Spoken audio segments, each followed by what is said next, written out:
everyone, and thank you for being here. Our project, Zines for Public Interest Technology, explores how creative, low-tech tools like zines can build community and make technology more human.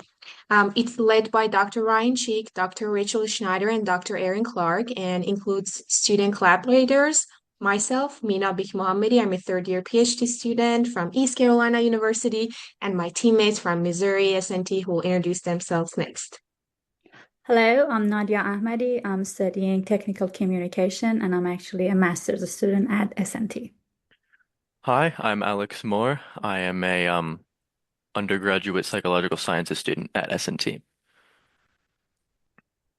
So I think I'll go ahead and take things away for us here, since one of our biggest concerns right off the rip, if you want to go to the next slide for me, is the average person has no idea what a zine is. Maybe you've heard the word at best, but a lot of people, even myself included, no clue what that is. I got approached about this project and I was like, I don't know what a zine is. That's probably something that needs to be worked out. So we're going to start off there, and then we can, go into why that matters. So zine, the word zine comes from the term fanzine, which is a blend of the words fan magazine. I'm sure the zine part probably gave that away. It refers to a specifically non-commercial, independently made publication about a specific topic, and that can be whatever topic you want it to be. For our specific project, these topics were largely centered around gender, technology, and kind of people's experiences with these things. But originally, zines started off being talked about science or talking about science fiction.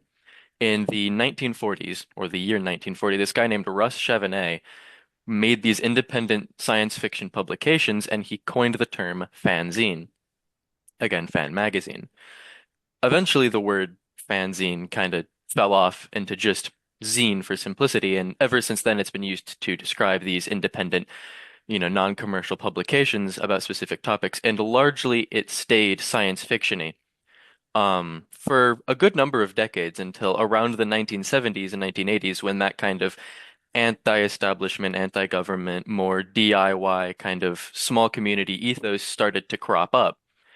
At which point the application of zines was less centered around just sharing these stories and more used counterculturally to communicate personal experiences and ideas that wouldn't necessarily be picked up or accepted by these like large media publishers or media entities. So movements like the feminist movements or the push for LGBTQ plus rights or like racial equality, these small community kind of movements published these zines and then pushed these stories or this information or this help out to neighboring communities or to neighboring people, instead of, being able to go through this big, large kind of overarching media presence. Um, and now that we know what a zine is, I can hand it off to Nadia and she can explain why that matters. Thanks, Alex. Now that we know what zines are, I want to talk about why zines are public interest technology.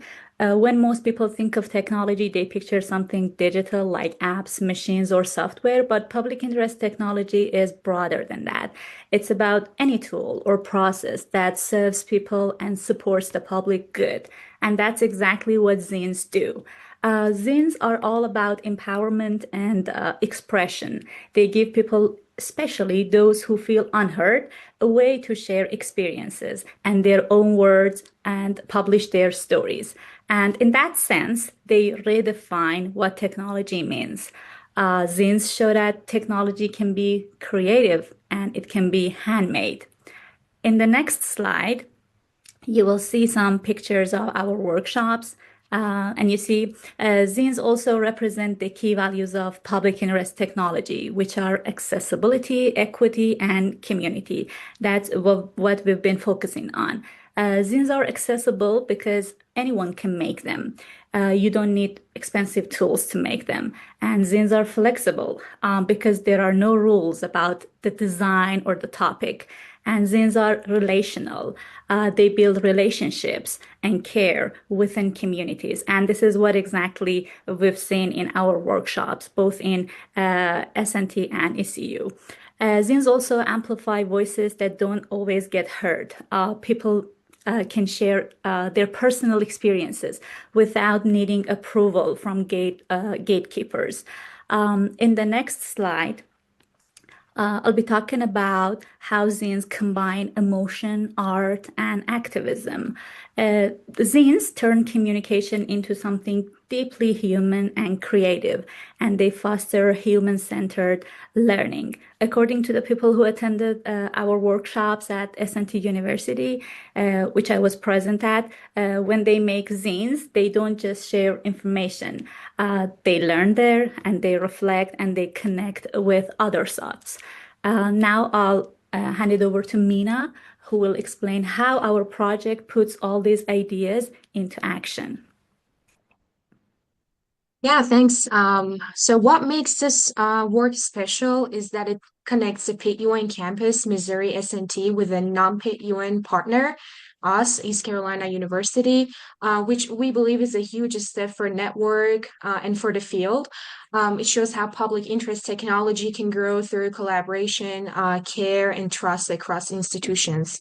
In both of our Zine labs in both locations, we focused on building strong relationships with art faculty members, public health collaborators, local shelters, and even the North Carolina Museum of Art, which co-hosted one of our major workshops.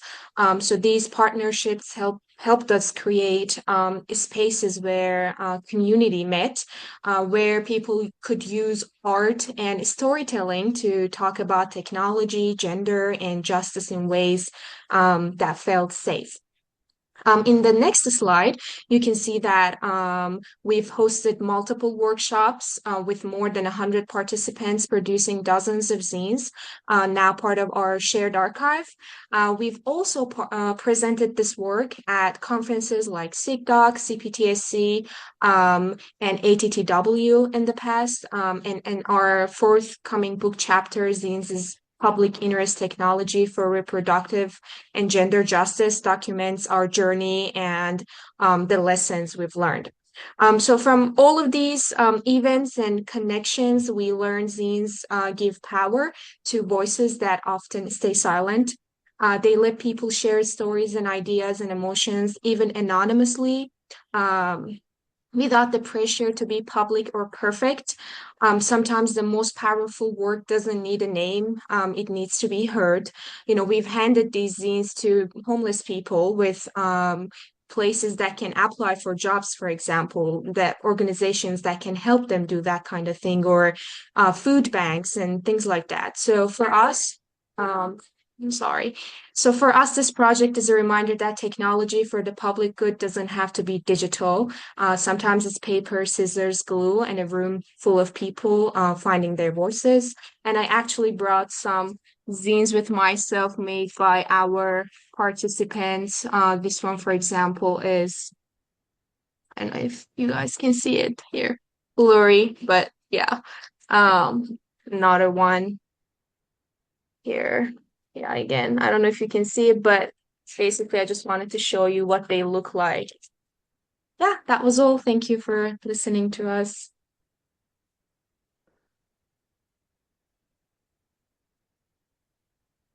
Yeah, as you can see, you can scan the QR codes for the slides and the Zine Lab website if you're interested.